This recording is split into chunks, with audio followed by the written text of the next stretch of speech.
Good day. Ayan, late na ako nakapag-update ngayon kasi nga nag-practice kami maghapon. So ngayon it's 4 PM na magpa 5. So hapon na ako nakapag-update. And yun na nga. Busy kasi masyado maghapon sa saka pa-practice kasi madali na yung sayaw. So kumbaga pinopokus ko na, may mga nag-audition pa. And by the way, congrats sa mga nag-audition.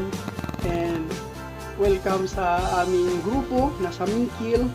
So ayan, ang gagawin ko ngayon is magluluto na ng dinner. Pero yung kaninang tanghali is lunch lang. Nag-lunch ako ng chicken. Yan, walang rice. Alam naman ng lahat yun. Alam naman ng mga kaharap ko. And ngayon, mag-prepare tayo. Magluluto ako. Mag-iinit pala ng ulam. Tapos may tinapay and cracker. Yun lang siguro ang dinner ko. And siguro kapitan, gagawa ako ng aking report. So lilipat ako ng pwesto mamaya para maayos. And ano pa nga ba? So bali yun na yung update ko. Yun lang. So mamaya uli mga ka-Berks.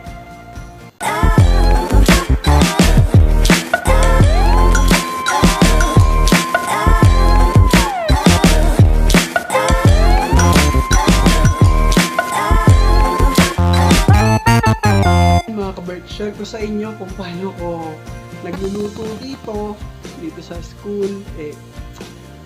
Bali, ito yung pinaka-kusina ko.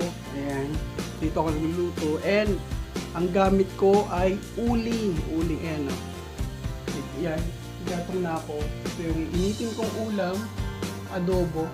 Ayan, yun lang. Then hahaluan ko na lang siya ng tinapay and kape. Yan, so yun ang aking dinner ngayon. It's dinner time mga ka-Berks. So ayan, nakapag-prepare na ako ng aking dinner. Syempre, i-share ko sa inyo kung ano ang aking dinner.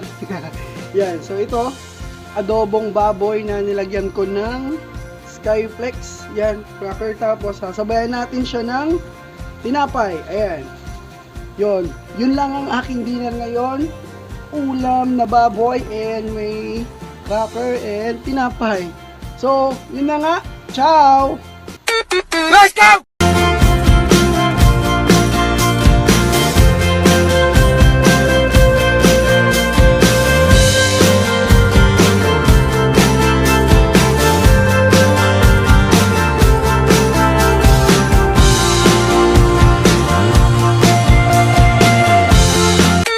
Let's go! Ayan mga ka-Berks, naka-set up na nga ako. Ayan. Mag-start na ako gumawa ng report, and bago ako mag-start ng paggawa, pinanood ko muna yung kaka-upload ko lang na video. Ayan siya. Ayan. Siyempre, para magkaroon ako uli ng idea kung ano pang mga gagawin ko sa next video. Pero sabi ko nga, daily vlog to. Kumbaga, update ko lang kayo. Okay. 10 days na. Ayan, pang date. 10 days ngayon. So, ngayon, focus muna tayo sa paggawa ng report para pag dumating ang Lunes, tapos na tayo agad. Diba?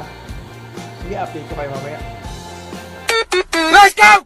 So, ayan mga ka-Berks, tapos na akong gumawa ng report. Pero not totally tapos na ako. Kumbaga, nag-jot down lang ako ng mga isi-search ko and naggawa ako ng objectives. So, yun. Antok na rin ako. And kape muna mga ka-Berks. Bago matulog. Hindi ko alam kung bakit nagiging routine ko to, pero parang mas relax ako. So yan, thank you sa nanonood pa rin. Bye bye. Let's go!